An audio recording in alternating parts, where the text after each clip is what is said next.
ये कहानी एक कुम्हार की। एक कुम्हार दिन भर मेहनत करके मिट्टी के बहुत ही अच्छे अच्छे बर्तन बनाता था। ज़्यादा मेहनत करने की वजह से वो कुम्हार बहुत ही थक जाता था। उसके हाथ पाँव में बहुत ही दर्द होने लगती थी। उसके बाद जब कुम्हार के मिट्टी के बर्तन पूरी तरह से बन के तैयार हो जाती थी तो वो कुम्हार उन सारे बर्तनों को बेचने के लिए एक सड़क के किनारे रख देता था और एक खटिये में पड़ा रहता था। तभी उसी रास्ते से एक आदमी गुजर रहा था। उस आदमी की नज़र जब मिट्टी के बर्तनों पे पड़ी तो वो मिट्टी के बर्तन उस आदमी को बहुत ही पसंद आए। फिर वो आदमी उन बर्तनों के पास गया और बर्तनों को देखने लगा। उसके बाद उस आदमी ने एक बर्तन उठाते हुए इस कुम्हार से पूछा कि भाई साहब, इसकी क्या भाव है। तभी कुम्हार ने खटिये में पड़े पड़े उस बर्तन का भाव बता दिया। वो आदमी जितनी बार जितने बर्तनों का भाव पूछता था वो कुम्हार खटिये में पड़े पड़े वहीं से उस बर्तन का भाव बता देता था। कुम्हार की यह हरकत देख के उस आदमी को बहुत ही बुरा लगा। फिर उसने कुम्हार से कहा कि तुम अपने काम में होशियारी दिखाने के बजाय खटिये में पड़े पड़े आराम कर रहे हो। तभी कुम्हार ने उस आदमी से कहा कि देखो भाई साहब, जिसे बर्तन खरीदना होगा वो तो खरीदेगा, इतनी होशियारी दिखाने से क्या फायदा होगा। तभी उस आदमी ने कुम्हार से कहा कि इस तरह खटिये में पड़े रहने से बेहतर है कि तुम ग्राहक को पटाओ। जितना ज़्यादा तुम बर्तन बेचोगे उतनी ही ज़्यादा तेरी कमाई होगी। ये बात सुनते कुम्हार ने उस आदमी से कहा कि ज़्यादा धन कमाने से क्या होगा। कुम्हार की ये बात सुनते वो आदमी ने कुम्हार की ओर बड़े गौर से थोड़ी देर के लिए देखा और कुम्हार से कहा कि अगर तुम ज़्यादा धन कमाओगे तो तुम बहुत ही बड़ा शोरूम खोल सकते हो। अपने यहाँ काम करने के लिए कई कारीगर रख सकते हो। देश विदेश में अपना काम बढ़ा सकते हो। उस आदमी की बात सुनने के बाद कुम्हार ने आश्चर्य होकर पूछा कि चलो मान लिया, इतना सब कुछ मैंने कर लिया, फिर क्या होगा।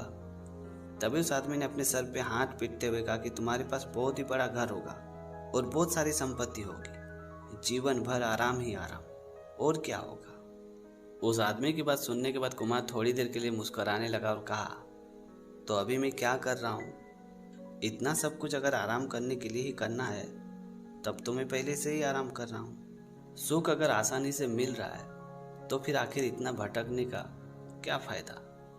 उस कुम्हार की बात सुनने के बाद वो आदमी जोर जोर से हंसने लगा और कहने लगा कि वाह भाई, मान गए आपको, आप तो वाकई में कमाल के आदमी हो। तो दोस्तों, छोटी सी कहानी में ये सिखाती कि जीवन में संतुष्टि का होना बहुत जरूरी है।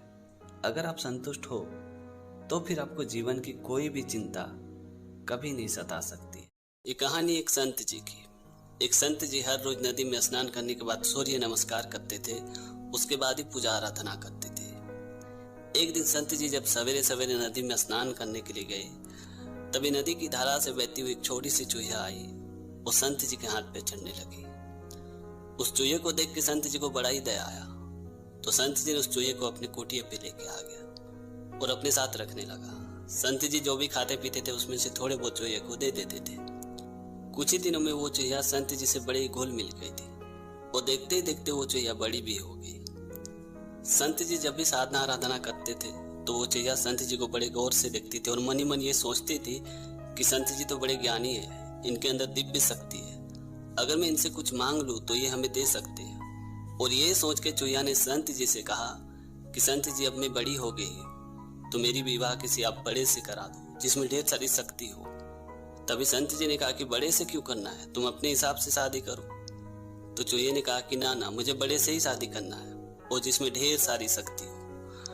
तभी संत जी ने कहा कि ठीक है, मैं तुम्हारी शादी सूर्य से करा देता हूँ। सूर्य में बड़ी ताकत होती है, उनमें इतनी ताकत होती है कि वो एक पल में किसी को जला के भस्म कर सकती है। ये बात सुनते चूहे ने कहा कि ना, सूर्य में बड़ी गर्मी होती है, आप मेरी किसी और से शादी कराए जिसमें ठंडक हो। तो संत जी ने कहा कि ठीक है, मैं तुम्हारी शादी बादल से करा देता हूँ। बादल में बड़ी ठंडक भी है और उनमें इतनी शक्ति है कि वो चाहे तो एक पल में सूर्य को ढक सकती।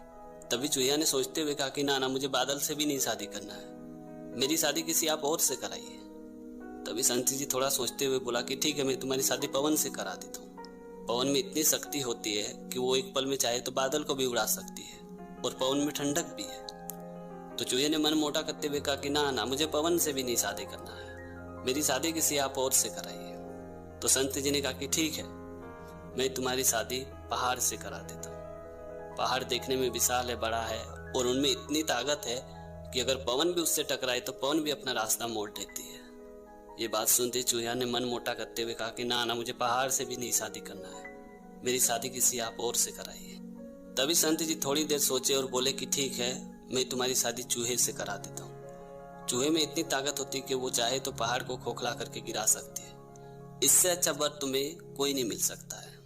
ये बात सुन के चूहिया थोड़ी देर सोचने लगे, फिर बोली कि ठीक है, मेरी शादी अब चूहे से ही करा दो। तो संत जी ने एक चूहे को बुलाया और चूहे की शादी करा दी। जब दोनों की शादी हो गई तो संत जी ये सोच के मुस्कुरा रहे थे कि इंसान हो या पशु पक्षी, वो अपने हिसाब से अपनी दृष्टि से ही चीज़ों को पसंद करते हैं।